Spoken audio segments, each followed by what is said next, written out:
Hello dear student. तो आज की वीडियो में हम क्लास 10th की पोएम 6 पढ़ेंगे जिसका नाम अमांडा है। तो प्यारे बच्चों, पोएम पढ़ने से पहले मेरी आपसे एक छोटी सी रिक्वेस्ट है कि वीडियो देखने के बाद मेरे चैनल को सब्सक्राइब व वीडियो को लाइक करना ना भूलें।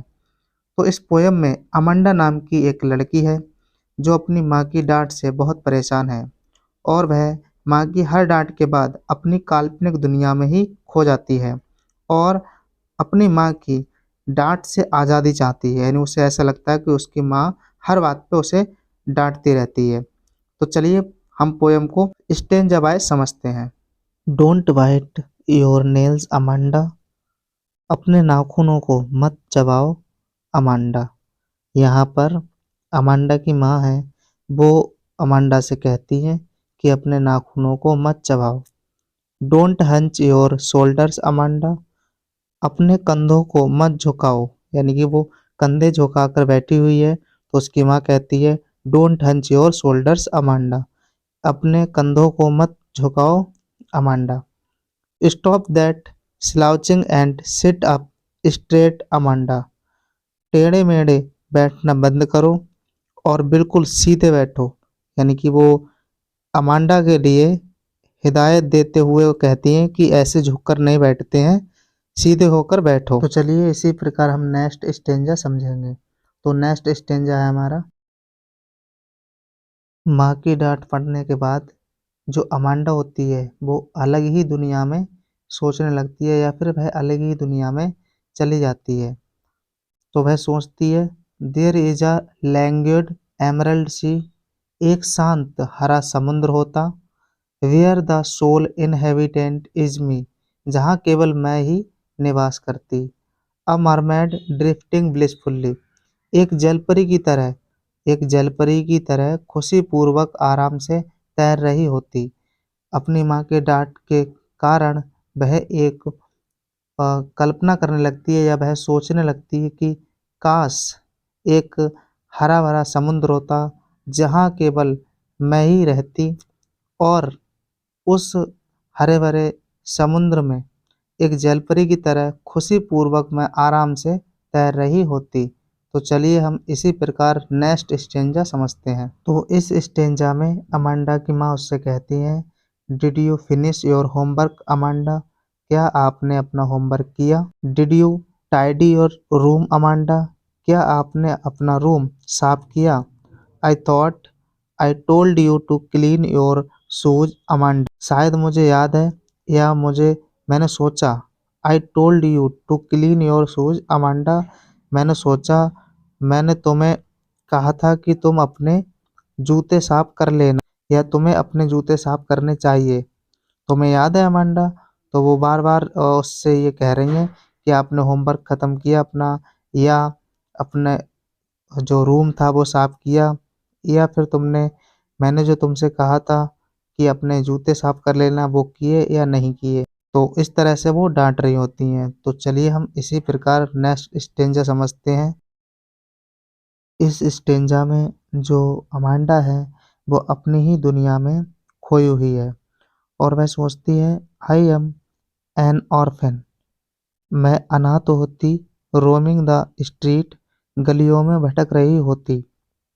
आई pattern soft dust with my hurst bare feet, और मैं नंगे पैरों से चुपचाप बारीक धूल में आकृतियां बनाती।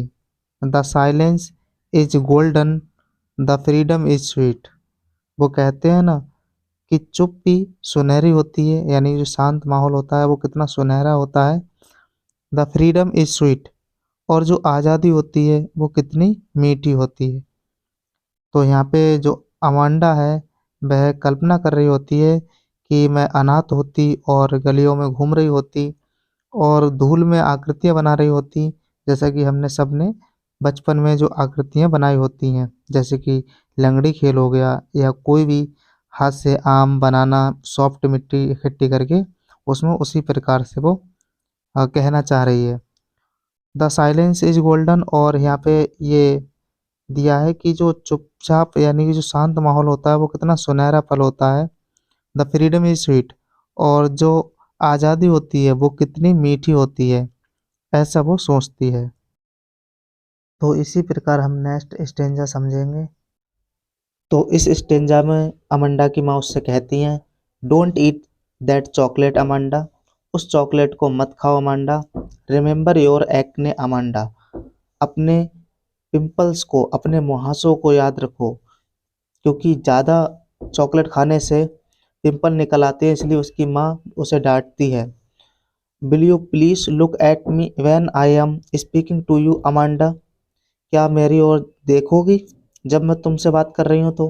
क्योंकि जो अमांडा होती है वो अपनी माँ की बातों को इग्नोर कर रही होती है, तो वो कहती हैं कि जब मैं तुमसे बात कर रही हूँ तो तुम मेरी ओर देखोगी। तो चलिए इसी प्रकार हम नेक्स्ट स्टेंजा समझते हैं। तो इस स्टेंजा में जो अमांडा है वो फिर अपनी काल्पनिक दुनिया में चली जाती है, या फिर अपनी जो काल्पनिक कहानी है वो अपनी मन ही मन में और क्रिएट करने लगती है या बनाने लगती है। वो क्या कहती है, I am Rapunzel, I have not a rare sorry care. I am Rapunzel, मैं रिपंजल एक लड़की है जो कि एक टावर में रहती है और उसके लंबे लंबे बाल हैं, जैसा कि आप फोटो में देख सकते हैं। तो आई हैव नॉट अ केयर, और मुझे किसी की परवाह नहीं होती, यानी मुझे कोई परवाह नहीं होती। Life in a tower is tranquil and rare, tower में जीवन चिंता मुक्त और दुर्लभ होता है। ट्रैंक्विल मतलब चिंता मुक्त, और रेयर, रेयर मीन्स होता है दुर्लभ। टावर में जो जीवन होता है, या टावर में जो वो रिपंजर रहती थी, उसका जो जीवन था वो चिंता मुक्त और दुर्लभ हो था। इसलिए वो कहती कि टावर का जीवन कितना अच्छा होता है। I shall certainly never let down my bright hair, और वो इसमें कहना चाहती है कि मैं निश्चित रूप से अपने चमकीले बालों को नीचे नहीं गिराऊंगी या नहीं खोलूंगी। जो टावर में लड़की रहती है और उसके लंबे लंबे बाल हैं, और वह अपने बालों को नीचे लटका देती है, जिससे उसे कोई मिलने आता है तो वो उसके बालों को पकड़ के ऊपर चढ़ाता है, जैसा कि आप इमेज में देख सकते हैं। तो चलिए इसी प्रकार हम नेक्स्ट स्टेंजा पढ़ते हैं अपना।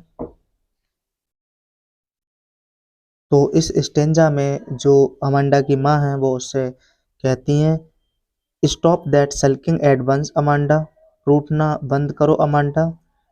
You are always so moody Amanda, तुम हमेशा मूडी रहती हो। मूडी मतलब मतलब रूठी रहती है या गुस्से में रहती है। जो भी उसकी माँ जो कुछ कह देती है उसको बहुत जल्दी वो बुरा मान जाती है, मूड उसका बहुत जल्दी खराब हो जाता है, इस तरह से हम बोल सकते हैं इसे। तो you are always so moody Amanda, तुम हमेशा मूडी रहती हो अमांडा, यानी वो अमांडा से कहती हैं। Anyone would think that I nagged at you Amanda, anyone मतलब कोई भी, वुड थिंक सोचेगा, that I nagged at you मैं तुम्हें डांटती रहती हूँ। यानी वो ये कहना चाह रही है कि हर जो कोई देखेगा वो तो यही सोचेगा कि मैं हमेशा तुम्हें डांटती रहती हूँ, तो इस तरह से तुम्हें नहीं बैठना चाहिए, इस तरह से मत बैठो। तो ये हिदायत देते हुए वो ये सारी बातें कहती हैं, और जो अमांडा थी वो अपनी ही दुनिया में चली जाती है। हर एक डांट के बाद वो अपनी ही दुनिया में चली जाती है। तो प्यारे बच्चों, यह पोयम कंप्लीट हो चुकी है। मैं उम्मीद करता हूँ आपको यह पोयम समझ में आ चुकी होगी। तो please subscribe my channel and like the video. पूरी वीडियो देखने के लिए बिग बाला थैंक यू।